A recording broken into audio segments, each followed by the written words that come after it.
Hello, everyone. My goodness, it's many more people than I expected.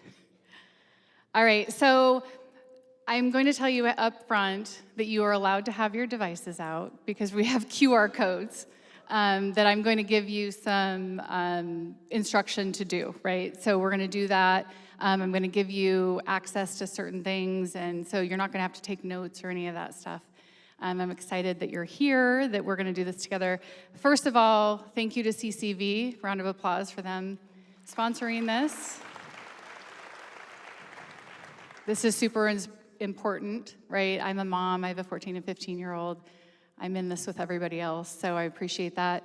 Motley Rice is a law firm that is sponsoring a bunch of books. They have brought like 100 hard copies of books.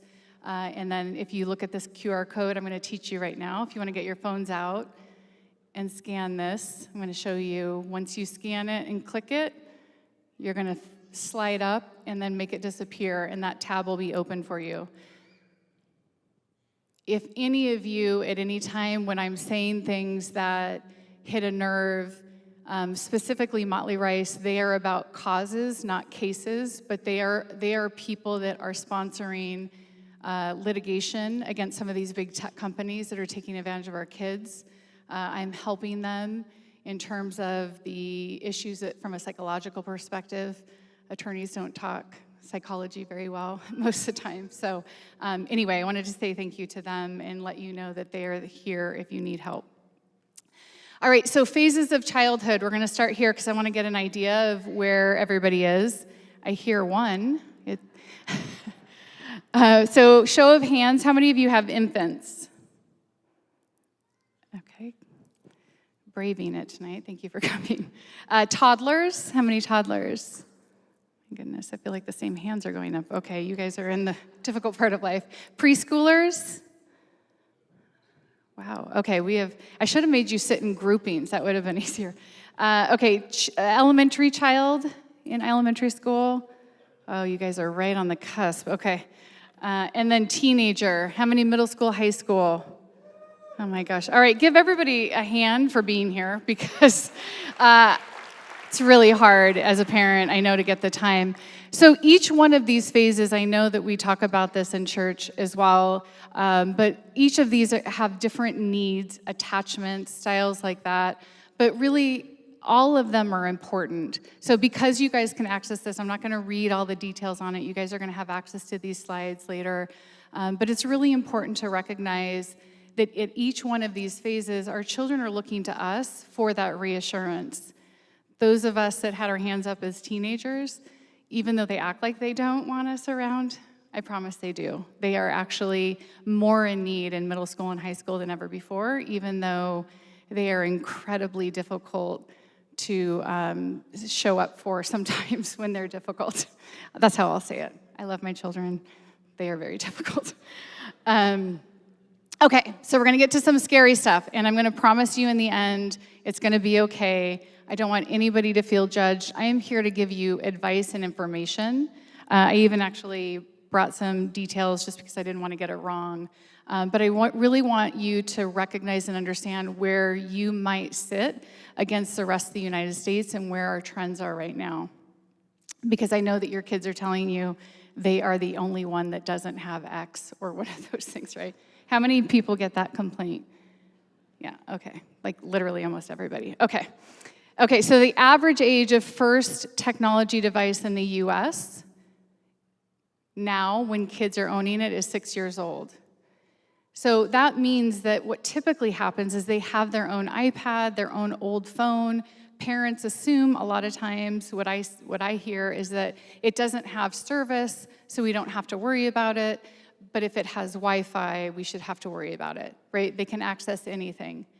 There are over 7.8 billion people in the United States. 4.2 billion of them are online every day.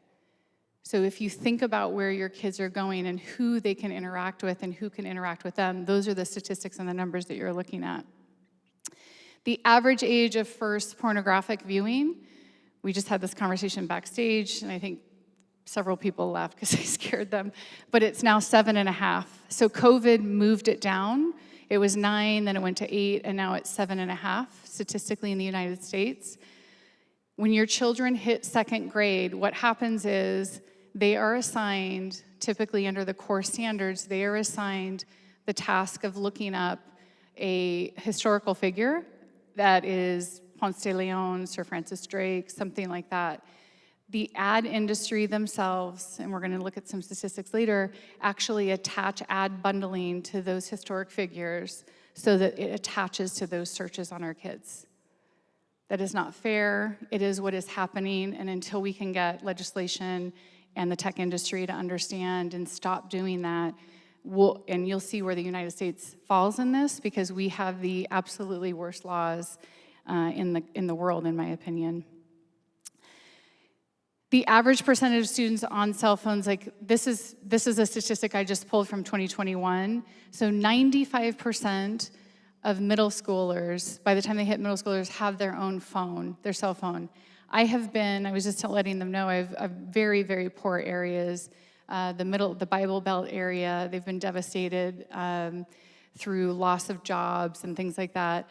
There's not one school that I haven't gone in that those kids don't have a smartphone. So I believe the statistics specifically, if you look it up under Pew Research, it's 98% of 15 to 17-year-olds have a smartphone. 91% of middle schoolers, by the time they're in middle school, have a smartphone. So it's definitely the majority of them. And then the statistic, this one we're going to go into, is the number of suicides that are related to social media is continuing to climb, and it has been climbing. But when you look at when the internet was deregulated, about in '99, and you start looking at the statistics and we start tracking it, obviously there's not causative data because we don't do research on kids in that way. But what we're gonna see is I'm gonna show you some of the trends on why I think that we have an issue with some of the social media, and then we're gonna talk a little bit about how to solve for that. One of the things that I got asked earlier was, like, how do we track our kids? I know that I have a friend, I can't actually see you guys with all these lights, but Gaggle is a company that works in school districts, which is really, really amazing. I feel very honored. I do some webinars for them to partner with them because I get access to their data, which is what I love. And I want you guys to see the difference between what happened in 2019, 2020, which is where we went into the COVID, to 2021, where we had the next year, and that 131% increase in issues that are happening with our kids. So some of the statistics here are, these are only what kids are writing in their academic world. So we're talking in their Google Suite, or we're talking, depending on what your school has. But this is what they're writing, not on social media. This is what they're writing in Word documents that are getting picked up by this company that goes through and scrubs to look for incidents. I think that they saved over 600 kids last year that were that they did critical responses to. But so you have suicide up 87%. The increase in violence towards others, we'll talk about a little bit about that with the gaming, 104%. Nudity and sexual content went up 151%. It actually went up higher this year, so we're trying to kind of nail down why that may have happened, but I think really giving them access during COVID and then trying to pull that window back when they had access to things is what happened. And I think that the drug and alcohol increase is really reflective, quite honestly, of our own trends as an adult. If you look at COVID and globally, we had increase in drugs and alcohol in our adult population, and that gives kids access. So one of the statistics that if you pull it out, there was like a 300% increase in elementary school. It was crazy that in 5th and 6th grade, they were starting to experiment with things. And I don't know, I don't have all the answers, and I will tell you when I don't, but I do want you to know, like, I do think that some of those states that we started to nail down when looking at those stats were the states that were legalizing marijuana, because you've got the gummies and things like that that had easy access for those kids. And then the harassment, which is bullying, right? So that statistically, like if you look at bullying and harassment, those are kind of terms that are one after another, but it's really where you see kids that are emotionally having challenges, and then you see them in these situations, like really kind of emoting that in online. Okay, so I'm gonna go through some data now. I'm like super nerdy about data, so I'm gonna share this graph. You don't have to see the fine print. The blue graph is actually sad or hopeless, and the red graph is suicidal thoughts. It starts out in 1999, and it goes all the way to 2021. So you can see this is where you've got these high school students. The CDC went in and they tracked like what those reflective, and they put the graph together, which was super exciting. So now I'm going to layer it on. So in 2010, you see this is when you had Instagram was released. In 2011, Snapchat was released. And then if you see that other graph that's over there, right in 2016 when TikTok got released, right? So this isn't causative. I can't prove that this is what is causing the issue, but what I can say is it definitely is influencing the trends. And then when we look at the data, the data set, then where we're going into self-harm, which is escalated, obviously, that's the blue line, where kids are actually, it's a non-intent harm, meaning they're not intending to take their life or end their life. And then the red graph is actually completed suicides, and these are cases that were in admissions into hospitals or law enforcement. So again, here are the Instagram, Snapchat, and then TikTok on the bottom. And you can see where they're releasing and how this goes up in the end. So I've been in clinical practice for nearly 20 years. It's going to be about 18 and a half years this year. And I've been talking to kids, working with this and looking at what is stressing them out over the years. So to me, it's super fascinating. And again, it is not, for all my science people that are out there, it is not causative, but it is correlated. And I think it's important that we recognize what is happening and what our influence on our children is as we go through it. So when I talk about that influence, I want everyone to know, like our children, this generation of the younger ones, they've only grown up online. Gen Z, the digital distress book I wrote is all on Gen Z. They have never not known an online world. And the issue with that is it's very disruptive, right? They have never not known, hey Google, or hey Alexa, or hey Siri. Like they can ask questions. I used to feel like I was one of the smartest people in my house, and then I got data fact checked all the time at home. I'm always proven wrong by like something.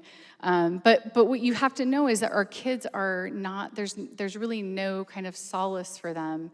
So those of us that maybe had a hard time in elementary school, I had a huge issue with bullying in elementary school.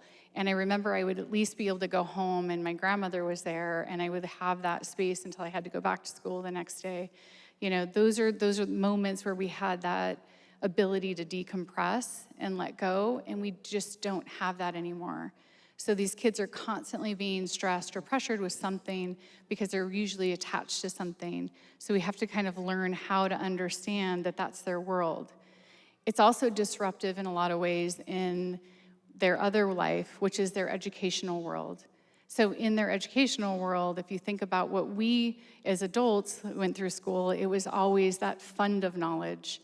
Right? We were learning things about history and about science, about mathematics, and we needed to learn that so that we had that core fund of knowledge. The children today now, and what I think is like breaking some of the educational issues, is that it's really access to knowledge, right? Children don't really see the need, or they're not making the connection that it's important to understand and have that fund of history or science when you just have a device that you carry with you and you can access it anytime. Why do I need to memorize that? So those are some of the things that I would say that from a perspective of where things are changing for them that's different than us, that we have to have a little bit of grace and we have to understand that it is challenging for them and they look at things differently than we do. Okay, so let's talk a little bit about what the technology realities are. This is the fun part. For 2 years nearly, kids increased their level of online technology use. And it was really interesting because for our middle school, high school students, we saw them online until 3, 4 in the morning. So those of us parents that sleep normal hours probably did not catch that. because they were accessing it, because obviously we had devices that were at home because the schools were giving them, and all of those fun things were happening. So now, anybody want to guess what the average amount a U.S. teen does online? Anybody brave? You want to yell it out? 22 hours. You know what? We can't beat that. It's 11 hours a day as a United States teenager today. Middle school, the teenagers are when they're on, and that's when they have access to the devices.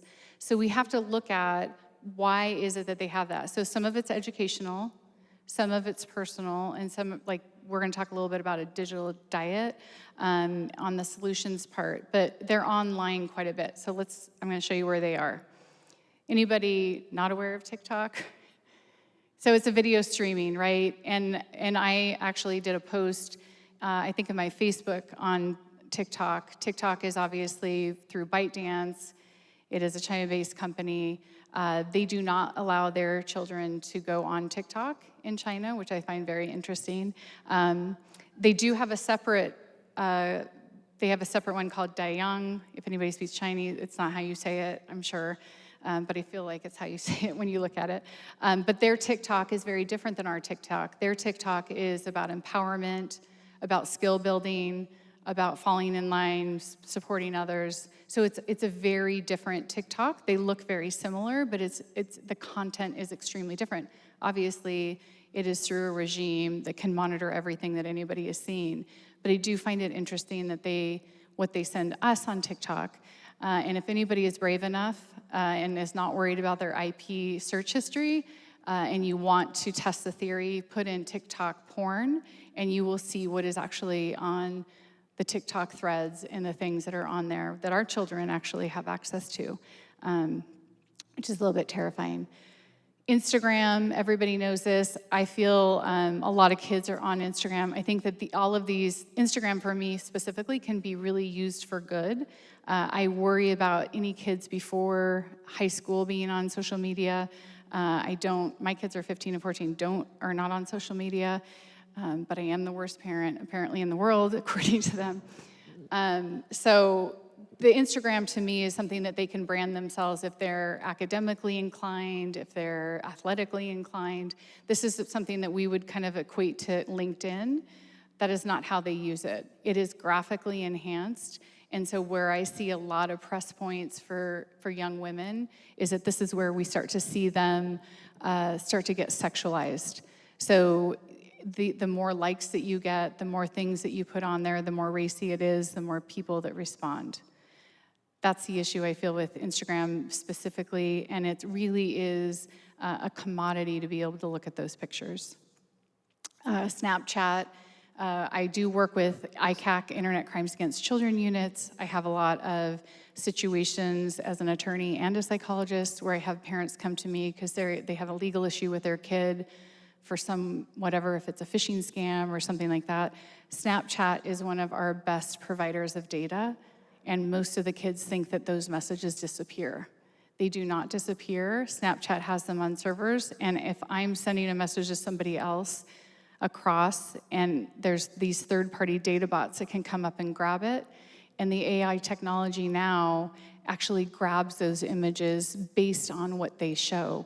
So for instance, if I'm lobbing a message to someone in the back of the room on Snapchat, and it's a picture that has, let's say, 40% of my body is exposed because I'm in a bathing suit. Well, maybe more than 40%. But so if I send it over there, that image would get grabbed before and it would go into this third-party data bot. Once that happens, it's gone and those images can reappear. So I try to talk to kids about that when I talk to schools. YouTube is number one. So I think that the statistic on the Pew Internet Research is that 98% of teenagers use YouTube, and it's a pretty high percentage. Over 50% of them said that they could not live without it for a day. So if you think about the influence of what information is coming to your kids, what we used to believe and have was, as a family, as our ethic and moral compass, that was our primary exposure. We would be able to have the highest influence in our family unit. Then you would think community, right? Church, school, even the nonprofits like the Boys and Girls Clubs, things like that. So that was a secondary. So you'd have those two places where children were influenced primary as who and what information was coming to them. It is no longer the case. The primary influence of our kids now are these platforms, YouTube specifically. And if you haven't spent any time just scrolling through YouTube and looking what the autoplay does and what it is that they're liking, it is the same thing that happens with our kids when they're searching those autobiographical figures. It attaches advertisement, it takes them down threads, tries to get them into these arenas. This was a lot of conversation that we had before. Be Real. How many of you have heard Be Real? All right, honestly, how many are using it? Right? So I have a lot of adults using it. This is a new app, and it's supposed to be super fun. Here's what my blue card is, because I did not want to get it wrong for people. But once you get a notification from Be Real, which is basically like, we're going to try to get rid of Instagram and these like posed posts. You get a notification, and it tells you within 2 minutes you need to post onto Be Real. If you don't post in those 2 minutes, it starts to shame you on the app. It starts to tell you, it's been 30 minutes, it's been an hour, it's been 2 hours. And then when you actually do post, it actually calls you out and tells everyone how late it is, right? So think about a teenager, right? So people are gonna start looking at that, and the teenagers are super stressed to get in there and get their post without getting that notification that they're wrong. The other thing that they do is that they do not allow the post. They're not going to allow the post for you to see other people's posts, your friends' posts, if you do not actually put yourself into a situation where you've posted first. So even though you have all these friends on Be Real, you're not actually going to be able to see any of it if you don't post. So it really creates, again, this is a psychological game that these programmers are doing in order to get access. The last piece of Be Real that I will say is that the location services for Be Real, because let's be honest, this is all about money, is that they use the location services as data points that they resell. So they're starting to gather data on where our kids are in this location, where they are. If kids are posting on the Discovery, which 99.9% of them that I know are, then those data points that location service has to be open. Same thing is true with Snapchat. If you don't have location services on, Snap Maps doesn't work, and the filters aren't accessible, right? So they limit things based on whether or not you're giving them location services. So this is the game that we know as the adults, that the data is what they're selling and what they're gathering. Kids don't always know that. So those are some of the things that we teach. The other ones I'm going to go through a little bit more quickly. Those are the top 5 that are like the biggest. House party, it's exactly what it sounds like. You can have 8 people in there at one given time. It was super popular during COVID. The fun part about house party is that you can get 4 of your friends, and then you can leave the party open, and then anybody can pop in. And so then you have these like strangers that are popping in and having conversations because it's a platform that allows other people to come in. So you can imagine what happens there. Kik is basically a platform that people can use that does not track IP or phone. So it is an anonymous platform. Kik themselves do not actually track any of the information on it. So a lot of times when we see departures, what I mean by departures is if they're on a gaming console or in a chat or something else, they'll say kick me at. And the reason why they're asking them to go over onto the Kik platform is because it's really, really hard for law enforcement and parents to actually observe anything that's going on Kik. This is Likey. This is what the app looks like. Likey is basically a video platform that I guess it would compete with TikTok. So they're like little videos that you can send to one another, but it's actually more like a Tinder for kids. So how they're using it. So they're actually using these little videos, and they're actually connecting to other people, and that's what the Likey app does. Again, all of these, if you read what the app does, they're not going to tell you how kids are using it, but that's how they're using it. This is Yik Yak. This is I think their slogan is "Find Your Herd." And then if you look deeper down, they say find your herd, and you can connect with anyone anonymously within 5 miles. So you are actually just opening yourself up. You can communicate to people. They don't know who you are. You don't know who they are. So it's a little bit like chat roulette back in the day. But Yik Yak is definitely one that bored teens go into. WhatsApp I put on here because a lot of families have maybe traveled internationally or have heard about it. A lot of times kids use it. There's an end-to-end encryption on WhatsApp. So it's protected in some sense that the messages isn't supposed to be able to be acquired or discovered because of the encryption. So again, like there's really no reason why a kid would be using WhatsApp unless they have international ties or they travel or they have family out of country, because that's really what it's mostly used for. My daughter's soccer coach previously was from England, and so of course he signed all the girls up and said, I use WhatsApp and you guys are all going to use WhatsApp, and then we had a conversation. So the last three are gaming devices, so we're going to get into gaming next. Xbox, everybody should know. PlayStation, probably everybody should know. There's Switch, there's like all of the little gaming things. So these are just kind of the two big ones. The little purple gremlin little hand device, that's called Discord. Discord is an alternative way to chat through set servers.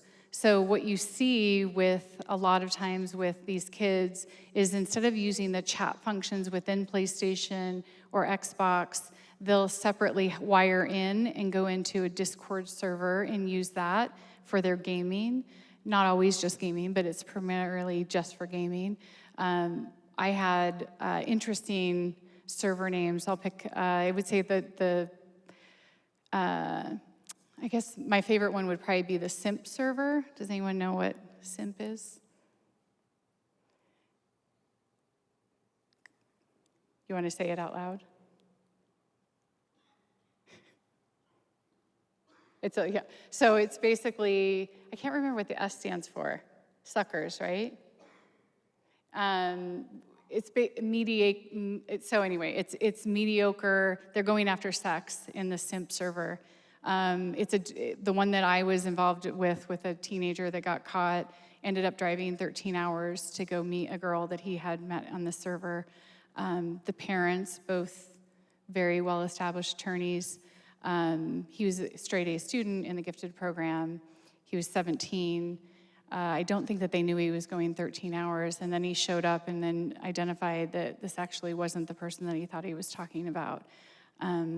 Teenage boys will go to long lengths to meet someone that has promised them things online, is what I found out over the years. So all of that being said, this is where they're spending time. A lot of it can be fun. A lot of it can be really innocent, so I don't want everybody to be terrified that it's all bad. A lot of times, I was just talking in the back about how do we create our own servers. We can get a server, we can buy it, we can send that out to our friends so that we're not on public servers with other people. So there's ways to make these things safer. But the emotional toll when it's not safe or when they get exposed to things is the part that obviously that's where I live and why I'm here to tell you about. So the first issue, obviously depression. You know, kids are actually getting to a place where clinically they're showing up and are depressed. It is amazing to me that typically when I see a kid present, like a lot of times they've already been put onto a medication instead of actually taking them off of some of the things that are causing their depression. I have nothing wrong with medication, but I'm just saying, like, we've got to really look at this in a holistic perspective of, like, why are our kids depressed and why is it getting younger and younger? Anxiety, there's a lot of, and some of this floods over from COVID and a lot of the grief and the loss. We had hundreds of thousands of people that died, grandparents, aunts, uncles.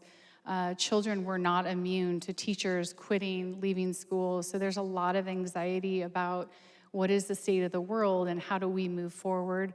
So it's not, again, not necessarily all social, but a lot of the content comes in from that. And then obviously grief. There's a lot of losses. There's a lot of divorces that have happened. There's a lot of emotional abuse. One of the statistics that I saw online was that there were over 50% of kids that were housed or sent home through those COVID months were emotionally or physically abused. So just think of that where our houses may have been running very differently, a majority of our children who have respite by going into a school system where they have free food and free lunches did not have that. So there's a lot of pain and suffering that's going on, which is obviously kind of eking out into the school systems and into our friend system as well.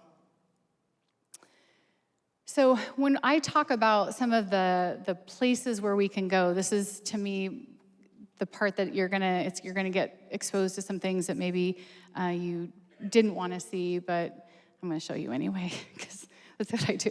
So we'll start with gaming, because this is the part that I think we should know. I do not think gaming is bad. I think that there are certain parts of gaming that probably need to be pulled back. Minecraft, Roblox. How many have Minecraft or Roblox players? Okay, lots of you. How about Fortnite? Yep, lots of Fortnite. And then Grand Theft Auto. And then Evil Dead. That's a new, exciting one. Okay. So we're going to show a video. I put this up here. This is going to be the trailer for Evil Dead. So hopefully it's not going to be too loud, but I wanted you to see the rating. So just like in a television program on the video games that your kids are playing, it's going to tell you what is in it.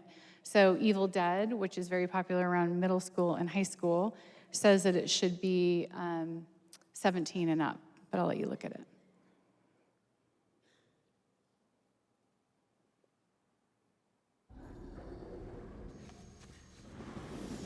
This is a warning. If you are easily scared, if the sight of blood makes you ill, if you have an unusual fear of trees, deer, demons, deadites, or chainsaws, this game may be too much for you.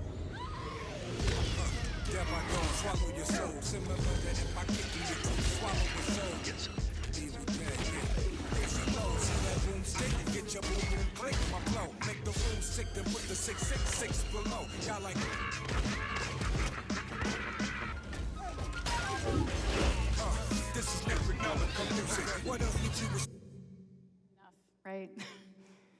So that's Evil Dead. So a lot of kids, if you look at that and you look at the content that the kids are taking on, and you look at some of the brain scans, I don't have enough time to go into all of it, but in the brain scans, you see that part of their brain highlight the same way you do a military person who's in critical battle. So if you have kids that are playing violent video games, it typically takes about 45 minutes to an hour for their brains to kind of resettle and come down off of that kind of high on it. From a standpoint of where we can interact and we can actually mediate that, it really has to do with the family environment and what we accept or don't accept. So when you look at the violent video exposure on the bottom, that straight line is the family environment. So if a family environment talks about how violence is bad, aggression is bad, all of those things, you tend to see, even with high violent video content, you don't see a huge spike. But if you look at the family environment and you look at that high one, that really has to do with the fact that the family isn't interacting and talking about aggression and violence and exposure and understanding what that does to our brains and how it heightens it and all of those things. There is no statistical connection between the fact that you have violent video games and actual physical violence. It does actually attach to aggression. And the reason why is that when we don't intervene and have conversations about it and limit it so that it's not as exposed. You have to remember the brain is developing in those teenage years, and so it's highly influenceable when they're looking at those things. Okay, Grand Theft Auto. They're about to release GTA 6. Grand Theft Auto, when it first came out, I remember hearing about it, and I remember hearing it was just a driving game. You go around and steal cars and things like that. But it got very quickly into other things. So I'm gonna let you watch just a minute because it's like hard for me to watch all of it, but I found this on YouTube. These are Twitch streams where people actually go on and they tell people how to play games better and things like that. So a lot of times our YouTube users of our kids are going on and watching video games that they might be playing simultaneously. I like this one because it's called Jobless Gamers. I thought that was funny. What's going on, guys? Garrett here on the Jobless Gamers channel. If you're new to my channel, make sure you hit that subscribe button and join the Jobless Gamer family today, because I do upload daily GTA 5 and GTA Online content. With that said, today we're taking a look at first-person prostitution. That's right, we're getting a prostitute today. Gonna pick her up, as you guys see, she's in the car right now, and we're gonna go have some services performed on Michael. Now, Michael is a married man, but hey, a man has his needs, and today we're gonna have 3 services completed on us: the $50, the $75, and the $100 services from this lovely lady that is a prostitute. I don't know her name. Who cares what her name is? She has a job to do, and let's get right to it. Now, I'm gonna be quiet for most of this video because I do want you guys to get, the whole thing that's going on. And this will be in first person, so the first person look at prostitution. So here we go. We can do whatever you want. That's GTA 5. GTA 6 is already excitable if you look it up, and all of the things that are coming to play. The graphics are better, the people look more real, the things that you can do more real. See, these are the things where, if to me as a parent, as a psychologist, these are some of the things that I ask. I'm the weird parent. If my kid was in elementary school, I'd be like, okay, what is your gun policy and what is your video game technology policy? Needless to say, my kids don't do overnights. Usually they don't get invited because I ask those questions a lot. Worst parent, right? So asking these questions, your rules may not be somebody else's rules. You've got to talk to your kids to understand and let them know the why behind it. So that's like the important part to me. It's having a dialogue. It's not making them feel shameful that the game exists or the things that happen in it. But we have to know that our kids are going to be exposed to some of these things through their friends or through YouTube or some of those things. How do we interact with them and have those conversations? And it's really hard. Sometimes we can't actually ourselves have those conversations. That's why I see a lot of teenagers. You guys might be able to have some of those conversations with your kids. My kids pretend, they act like they're in the CIA and they have state secrets, so I hear nothing. They try to share information with me, and I think I go into like question mode. So, Minecraft, we had lots of hands up on Minecraft. This looks way better than GTA 5, right? We know it's pretty blocky. It should be fun. It's a bunch of kids. But if you're on a public server, here's Minecraft porn. So hackers will go into Roblox, Minecraft, Farmville, all of them, right? So if you think about where these people are in this certain situation, I pulled this graphic from a law enforcement case that I had, was involved with a kid, actually, the parent had brought to our attention, and the law enforcement went in and looked at it. The person who hacked in, basically they sit in their house and they look at how many times they can get a kid attached, like they just get excited by that. So this is where those public servers, like you have to know if they're out there and they're playing with people that you don't know who they are. Never let them wear a headset, and always sit down and talk to them. Like if you're not playing with friends, or if somebody streams in that isn't somebody that you know, sign off, let me know, we'll get you another server, we'll get another group going, some of those things. So it's unfortunate, but we do know now, and we do know that this is where they're going. I know the FBI has had the black eye as of late for lots of different reasons, but one of the things that they're really good at is tracking online safety for kids. And one of the things that they do is actually go through and actually figure out these IP addresses.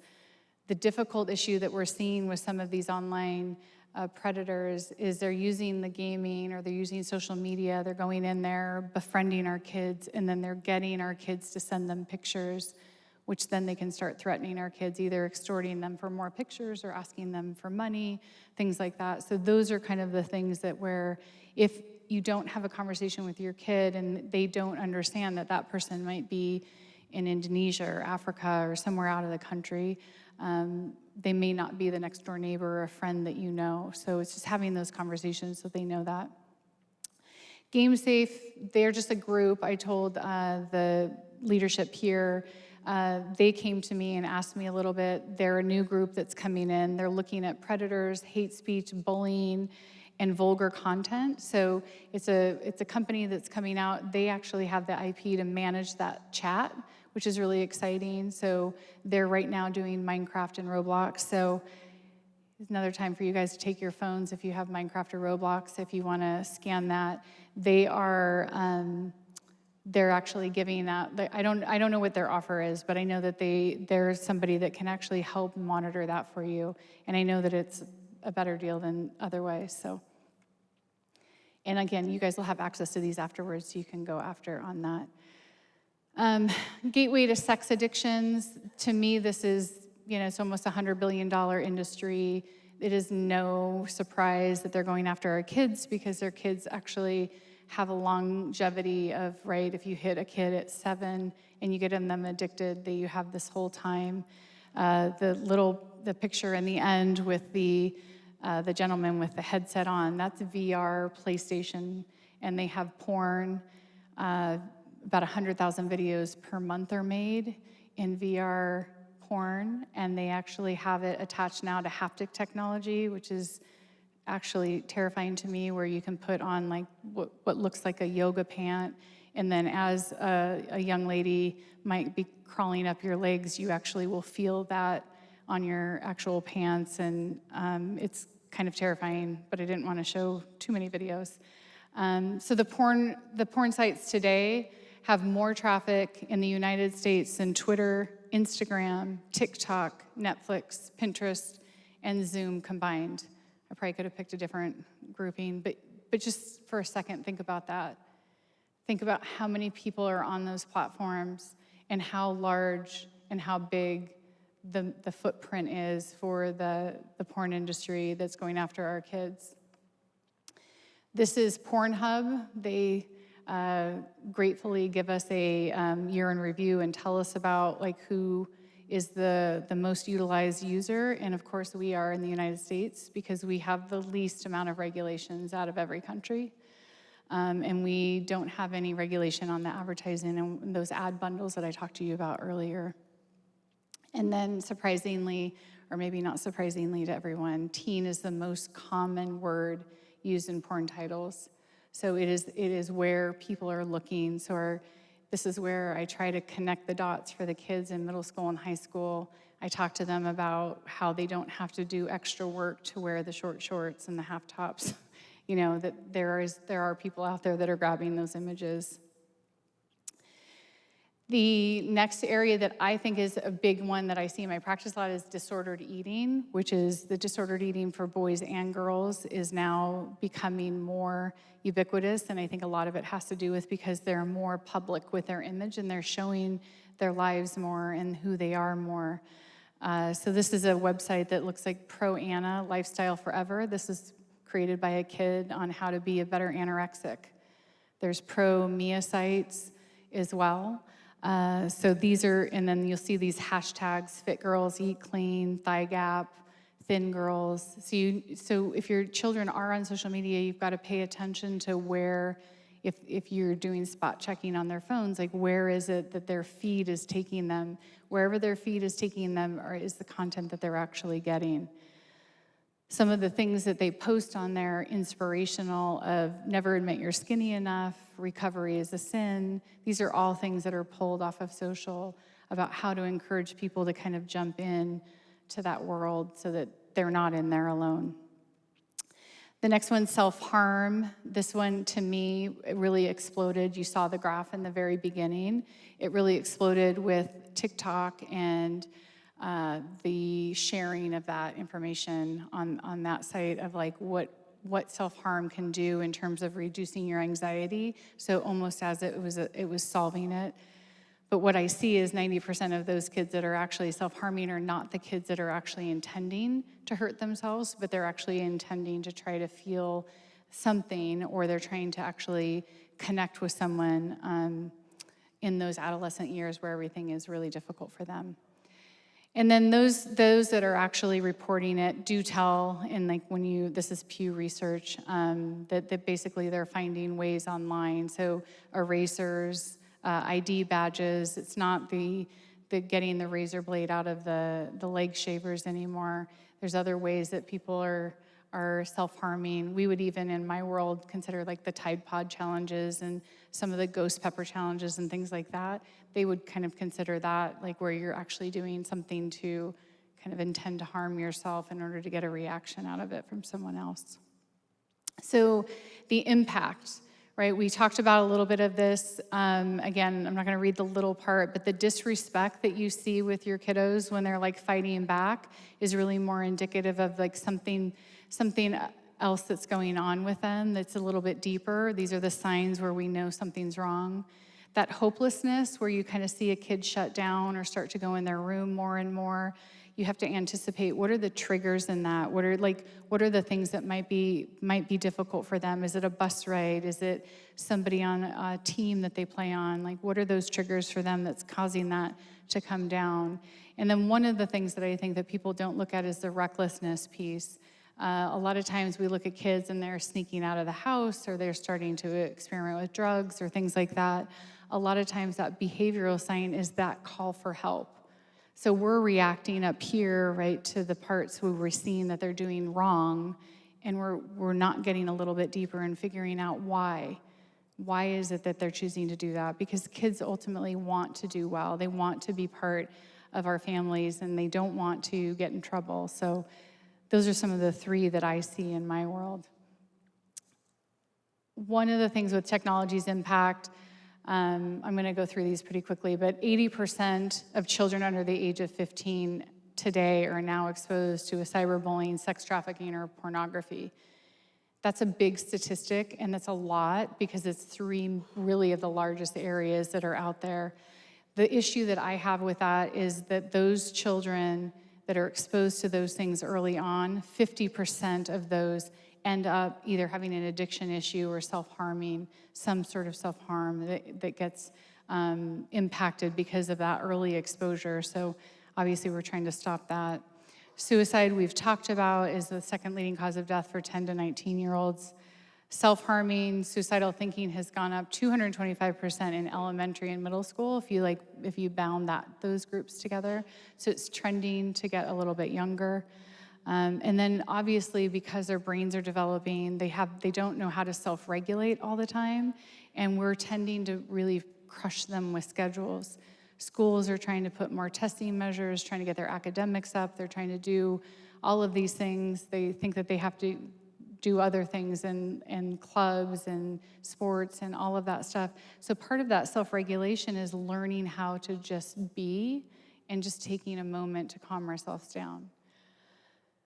And what I feel, and I hesitate sometimes to show this slide, but a lot of times I think all of us think it's not our children. Our children wouldn't be that statistic. But I'm going to show you, these are all children that have gone. They've taken their lives. They don't look any different. They are successful. They are innocent. They are sweet. They are charming. They've had all of the things that we have always tried to help them with.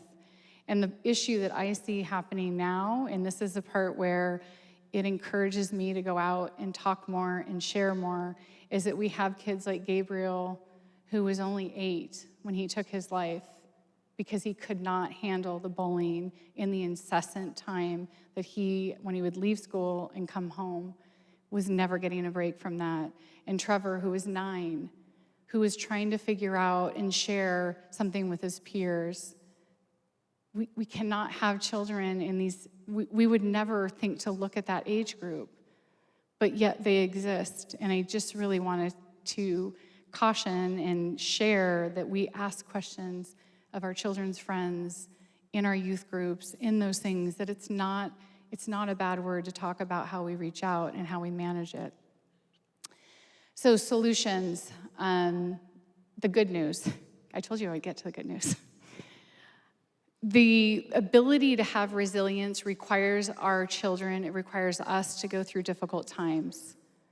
If you live in a bubble and you never have to have any challenges, you are not going to earn that resilience.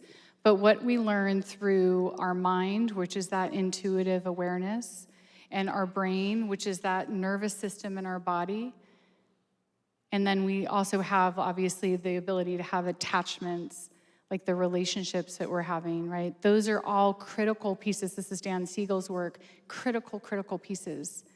I had a situation, 2 days I had this extreme anxiety. I woke up, I was like, gosh, I'm feeling really anxious, right? I'm a psychologist, so I'm like, this is curious, like, why am I anxious, right? And like, that's my brain telling me something was going on.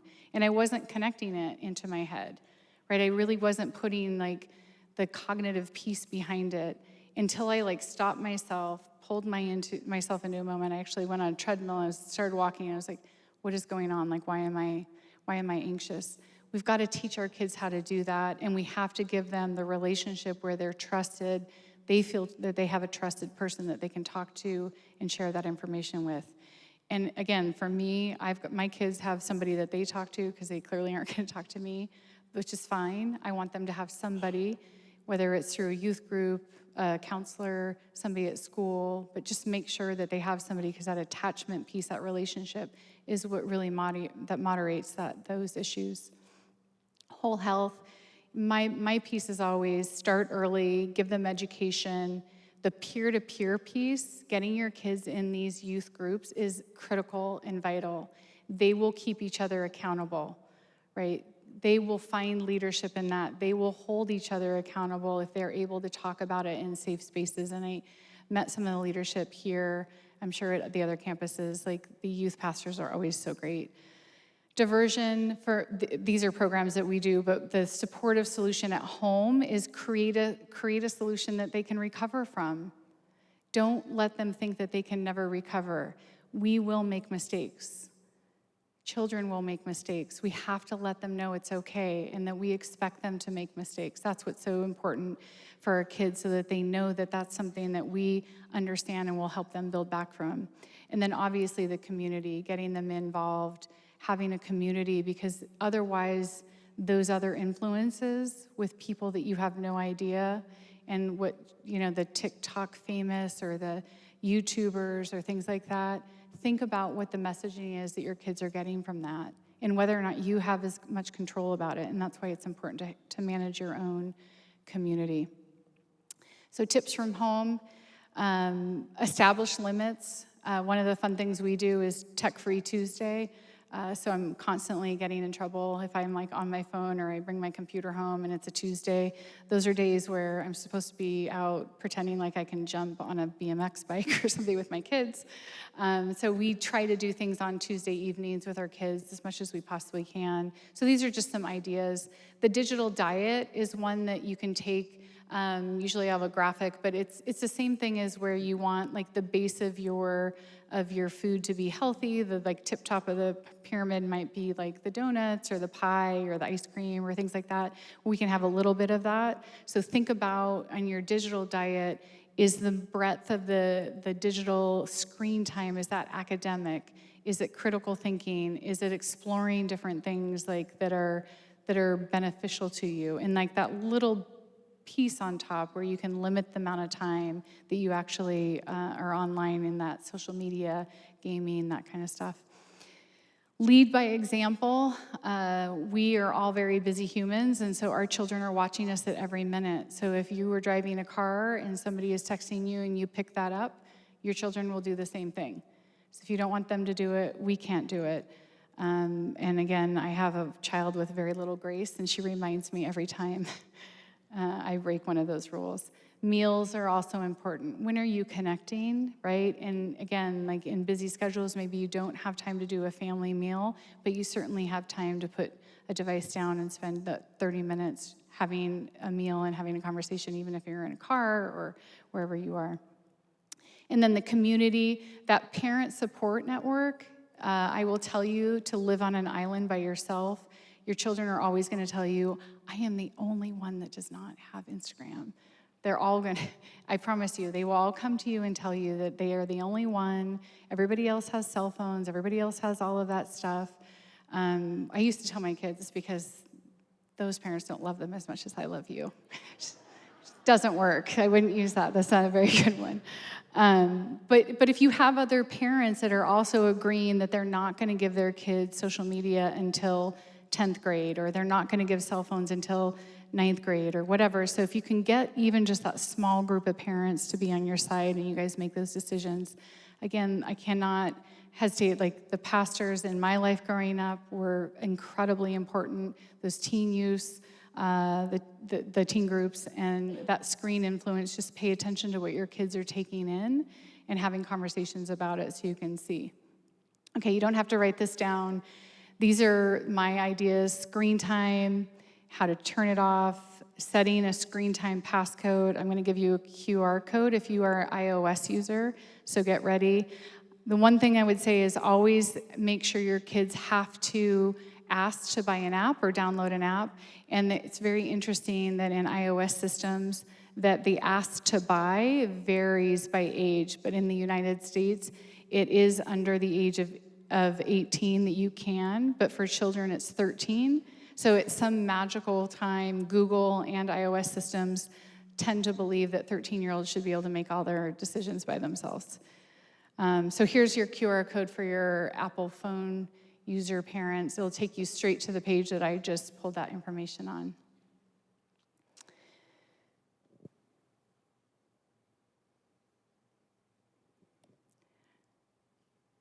And then I'm not going to leave out my Android parents. So my Android parents, the same thing. It's called family time. So it's very, very similar on how you manage it. It's very interesting on the Android systems, the time limit, if you give 2 hours on the Android, like on the phone, that doesn't mean that you don't have a limit on the iPad. So like or on the Surface, I guess they are. So like each device has its own time limit. So just that's like a interesting part for Android. So here's your Android, my Android folks. Here's the QR code that takes you straight to, it's called Family Link, is what they call it in the Android system. Okay, last QR code. This is the digital distress book. We've got Motley Rice, CCV brought me here, and so they're giving a discounted, this is a virtual, this takes you right to my book page. So Digital Distress is that Gen Z book. I think that they put it up for $5.99. I think it's $19.99 online if you buy it on Amazon. But this will allow you to get to a digital download and you can get access to that information courtesy of Motley Rice.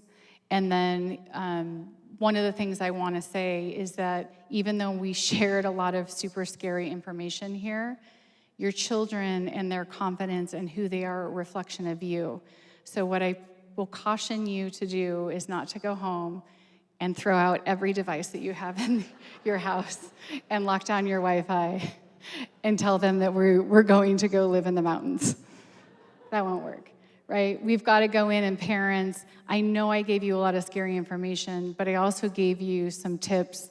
I also gave you a link to a book that has a lot of tips in it, and I want to encourage you that your kids are trying to choose good. It is up to us to pay attention. If we believe in them and we encourage them, they will believe in themselves. It is fundamentally the most important thing. And when you look as a psychology field and you look at those kids that actually make it through huge traumas and things like that, it really just takes one person. It takes one person for that kid to understand that they believe, that they're believed in, and that they have somebody there for them. So you can take this information, you can understand, like, maybe you need to change some rules in your house, maybe you need to have a conversation and have a family plan with maybe some different rules and restrictions or boundaries on it. But honestly, don't be that terrified. It's gonna be okay. We are not gonna be able to get out of the technology world, but we can certainly use it to our advantage and teach our kids to use it in better ways and stay away from some of the things that might be harmful to them. I promise I'll do it with you. So thank you. I really appreciate the time. I have 3 minutes. I told them I was gonna leave 15 minutes, so I know that I'm gonna have Travis come back out as well. I do have some questions that were pre-submitted. You want me to use those 3 minutes to go through some of them? Yeah? Okay. One of them, what is one piece of encouragement you can give us and one piece of next steps from this event? I don't know if I have encouragement. No, I'm just kidding. I do. The encouragement is that you are the one that makes the difference.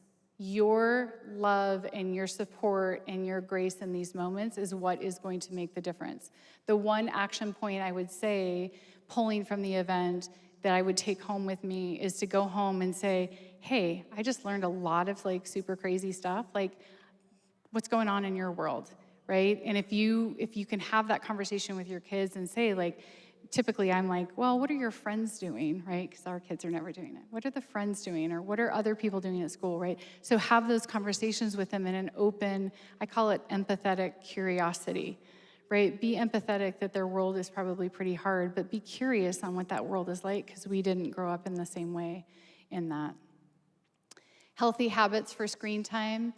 Again, this is like another one that I would say is like, it's more about like kind of modeling it. To me, never have a cell phone in a bedroom. Never, I don't believe in technology in a bedroom. There's, I would say 90% of all the stuff that I see when they're inappropriate pictures from kids is typically they're in a bedroom with a door shut, and those are where the pictures of the streaming is happening from. So I just think that that's probably not a great idea. I also think cell phones in toilets are gross. That's just me, though. So, but again, teaching them that they can have moments where they don't have to have somebody there. I know that not all video games are bad, but how can I manage my time with them? Manage my kids' time with them. So one of the things is like really like set down some rules. Like in our house, my kids would have like Monday through Thursday. They didn't have like a screen time. Friday, Saturday, and then Sunday they would have 2 hours and they'd have to earn it. So like in my house, we balanced it. So if you put in music time or you put in sports time or outside time, then they could earn that time that they had on the weekends. Some parents, like, they're like, well, like 30 minutes at night when I'm trying to get dinner ready and they can go on the game. Super, you know, that, again, I'm just telling you what I did. So but you guys can do it however you want, but just make sure it's balanced. I always say kind of one for one. So if they're gonna have tech time, do they have downtime? So we've got to teach that, and we have to model that for them. In the video games, that kind of comes in waves and tends to go down a little bit. And if you can game with your kids, if you're a gamer, I was telling them I did a TED Talk. I had a video game issue when I was 9. So I don't play video games because I can't play it without getting all of the points. I'm a little obsessive. So I played Pitfall, if anybody remembers that game, till I got every jewel, and Harry was on everything. We did not stop that game, and I played, I can't even remember how long. So know that about yourself in terms of if you're a gamer and you can show them, like, hey, let's play for just like this one set. Those games are just as tricky. They tend to, in those scenarios, tend to pull them so that, like, if you start, I think if it, like Fortnite's a good example, if you start it and then they leave because dinner's ready, you kind of let your partner down in those scenarios if you went in there to play with a friend. So let's see. I think that I'm out of time. I'll do one more. How do we let our kids online yet protect them? Feel that they need it, but are worried about the exposure. I totally agree. Like, our kids are gonna grow up online. That's why I wrote Digital Distress. I don't write books because it's fun. It's like it's my therapy, I think, actually. So as you're reading through it. But to me, it really is like we have to understand how we live in a digital world as we move forward. It is only going to get crazier as we move forward. It's only going to get more robust as we go on. So we have to be able to figure out ways that we teach them what a safe site is, what it is that when somebody online presents themselves, what does it look like if somebody's trying to befriend you on Instagram and they have there's a picture of like a super cute girl and yet there's like very little followers and they're following 300 people. It's probably somebody who's gonna catfish your kid, right? So how do we teach them those like tools? And those are some of the things like in the kid things that I talk about, but like those are the pieces where you sit down, pull out information from the media and things like that, and have those conversations with your kids and tell them like, yep, like that happens, but we can do it in a safer way, particularly if we kind of check each other and we look at our devices together. All right, I'm gonna be respectful of people's times, babysitters, all that stuff. Thank you all for giving me an hour of your time and showing up. I'm very honored that I get asked to do this. It is my passion and it's my heart. If we save one kid, we save one family. If we help each other, that's what's going to change it moving forward. So thank you very much. Appreciate all of you.